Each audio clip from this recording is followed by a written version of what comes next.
how to fix Epic Games Launcher keeps crashing. So if you want to fix the Epic Games Launcher keeps crashing, then what you need to do is you just need to simply remove your Epic Games Launcher, and you can go with the bottom right, which has that drop down, and then go with the Epic Games Launcher, right click on it, and then go with exit or close for your Epic Games Launcher. Now once you've closed it, you just need to simply right click on your taskbar, go with Task Manager, and if you have your Epic Games, which is right here under your apps section, then you just need to simply right click on it and then go with End Task on your Epic Games.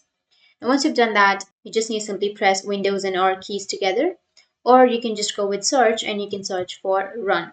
Once you search for run here, you will have the system run. You just need to simply click on it and it will take you to this kind of interface where you just need to simply enter something. Just search for control and it will take you to the control panel.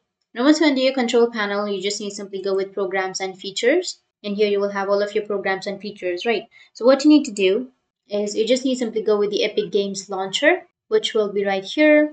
You need to right click on it and then go with uninstall. And once you uninstall it, you just need to again go with your browser and again download the Epic Games Launcher. You can go with browser, any browser that you are comfortable with, and you can simply search for the Epic Games Launcher. And once you search for Epic Games Launcher, here you will have download the Epic Games Launcher. You can simply go with the Epic Games Store and you can launch or just download the application again. And after that, you just need to simply restart, and after restarting, your problem will be fixed. So that's how you can fix your Epic Games Launcher keeps crashing. And if you have any questions, feel free to comment below. Thanks for watching.